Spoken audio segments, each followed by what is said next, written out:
කියන්නේ කුමක්ද? ඒ වගේම මූලික අයිතිවාසිකම් කියන්නේ කුමක්ද? ඒකත් එක්කම කොමිෂන් සභාව ශ්‍රී ලංකා මානව හිමිකම් කොමිෂන් සභාව සහ ඒකට තියෙන බලතල ඒකේ කාර්යභාරය ගැන මම කෙටියෙන් මගේ දේශනාවෙන් කවර් කරලා දෙන්නම්. කියන්න බලන්න මානව හිමිකම් සහ මූලික අයිතිවාසිකම් කියන්නේ කුමක්ද කියලා කවුරු හරි දන්නවද? මානව හිමිකම් කියන්නේ මිනිසෙක් එටියට අපිට තියෙන ජීවත් වීමේ අයිතිවාසිකම, නිදාස, සමානත්වය සහ ගෞරවයෙන් ජීවත් වීමට තියෙන අයිතිවාසික තමයි අපි කියන්නේ. ඒකත් මිනිසෙක් එටියට ඒ අයිතිවාසිකම අපි මානව හිමිකම් කියලා කියන්නේ.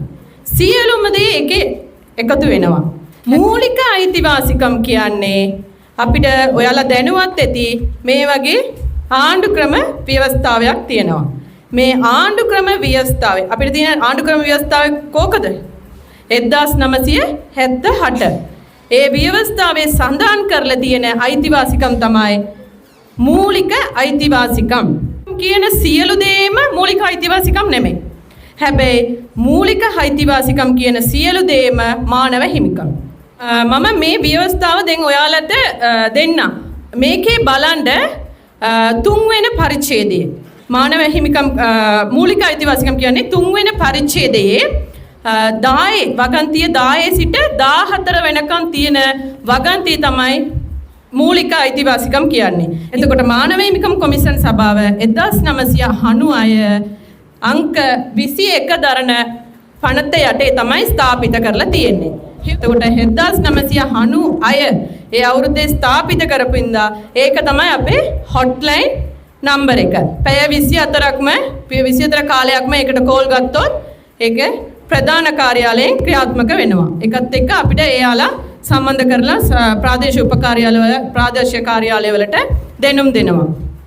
එතකොට මානව හිමිකම් කොමිෂන් සභාවේ කාර්යභාරය කියනකොට ආරක්ෂා කිරීම, මානව හිමිකම් ආරක්ෂා කිරීම, ප්‍රවර්ධනය කිරීම, අධීක්ෂණය කිරීම, ඒකත් එක්ක මානව හිමිකම් අයිතිවාසිකම් සම්බන්ධයෙන් විමර්ශනය සහ නිර්දේශ නිකුත් කිරීම. ඒ කියන්නේ අපි ඒ සම්බන්ධයෙන් ආරක්ෂා කරනවා, ප්‍රවර්ධනය කිරීමට මොනවද කරන්නේ? ඒක තමයි අපේ වැඩසටහන් මගින් අපි ටීචර්ස්ලාද, ග්‍රාම නිලධාරීන්ලාද, නැත්නම් රජයේ ඕනෑම ශීර්ෂ නිලධාරීන්, සිවිල් සමාජය ඒ වගේ පිරිසකට අපි මානව හිමිකම් පිළිබඳව අවේර්නස් ප්‍රෝග්‍රෑම්ස් කරනවා. එතකොට දැන් කියන්න මට ප්‍රශ්නයක් තියෙනවා. දැන් ගෙදර කාන්තාවක් ඉන්නවා. ඒ අම්මා වෙන්න පුළුවන්, නංගි වෙන්න පුළුවන්, මේ බිරිඳ වෙන්න පුළුවන්. හැම එක්කෙනෙක්ට මාත්‍ය පාර දුන්නම ඒක මානව හිමිකම් කොමිෂන් සභාවට එන පැමිණිල්ලක්ද? මේක තමයි සමාජයේ තියෙන පොඩි ගැටලුවක්. දැන් අපි කියනවා වගන්තියේ 10, 11, 12, 13, 14 මම ඒවා ගැන වැඩියෙන් කතා කරන්න යන්නේ නැහැ.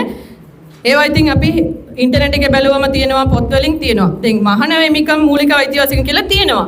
එතකොට ඒක කඩ වුණාම දැන් අපි බලන්නේ ගෙදර ගහනවා ඒකත් එක්කම මානව හිමිකම් කොමිෂන් සභාවට එනවද? බැහැ. එතකොට මානව හිමිකම් කොමිෂන් සභාවේ කාර්යභාරය ඇතුළත් වෙන්නේ ඒක රජයේ නිලධාරියෙක් විසින් කඩ වෙලා තියෙන්න ඕනේ. එතකොට මේ කියන වගන්ති වලින් සඳහන් වෙලා තියෙන සියලුම කරුණු දැන් ඔයාලා රජයේ නිලධාරි කෙනෙක් ළඟට යනවා. එතකොට එතන ඔයාලට බර්ත් සර්ටිෆිකේට් එකක් හම්බුනේ නැහැ. ඒ වගේම ප්‍රාදේශීය සභාවට යනවා, ප්‍රාදේශීය ලේකම් කාර්යාලයට යනවා, දොස්තරවරයෙක් ළඟට යනවා. එතකොට මේ යනකොට එතනින් ඔයාලට හරියට නිසියාකාරව නීත්‍යානුකූලව එයාලා සේවයක් ලබා දුන්නේ නැත්තම් මට අමතක වුණා පොලිසිය. එතකොට පොලිසිය නිලධාරි තමයි අපේ උපන්දා සිට අපි මැරෙනකම්ම අපිට තියෙන මොනම ප්‍රශ්නයක් ගෘහස්ථ ප්‍රචණ්ඩත්වයේද නැත්තම් මොන ප්‍රශ්න આવොත් ඉස්සෙල්ලාම යන්නේ කාගේ ළඟටද අපි? පොලිසිය ළඟට. එතකොට පොලිසියට යන්නේ නැතුව කොමිෂන් එකට එන්න පුළුවන්ද? බෑ. ඉස්සල්ලාම ඔයාලට එන සිවිල් ප්‍රශ්න වලට පොලිසිය ගාවට යන්න ඕනේ.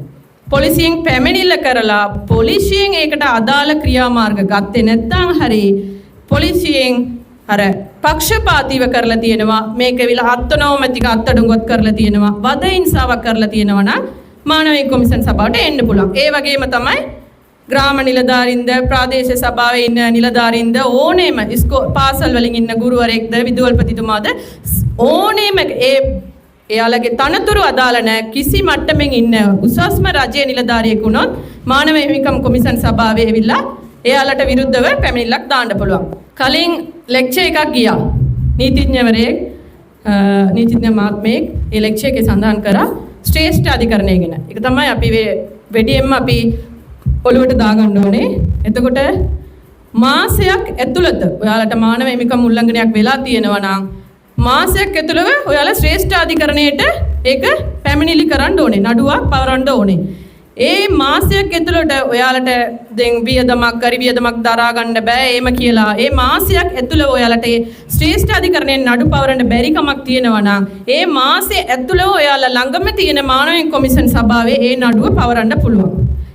ඒ කාල සීමාව ඒ මාසයක් ඇතුළත මාස 6කින් පස්සේ වෙලා දාන්න බෑ ඉතින්. මාසයක් ඇතුළත ඒ කාල සීමාවක ඇතුළත ළඟම තියෙන මානව කොමිෂන් සභාවේ වර FR එකක් ෆයිල් කරලා තියෙනවා නම් කවදාරි ඔය දවසකට අපි පැමිණිලි කරලා ශ්‍රේෂ්ඨ අධිකරණයට ඒක යොමු කරන්න පුළුවන්. ඒකත් එක්ක එතකොට නුවරඑළිය දිස්ත්‍රික් එකේ දැන් මානව හිමිකම් කොමිෂන් සභාවේ අධීක්ෂණයට යොමු වෙන ආයතනවල එතකොට ආයතනවල කියනකොට අපි නුවරඑළිය දිස්ත්‍රික් එකේම පොලිස් ස්ටේෂන් 28ක් තියෙනවා. ඒ 28ම අපි නිරන්තරයෙන් ඒකට බිල අධීක්ෂණ කටයුතු කරලා එනවා. ඒකත් එක්කම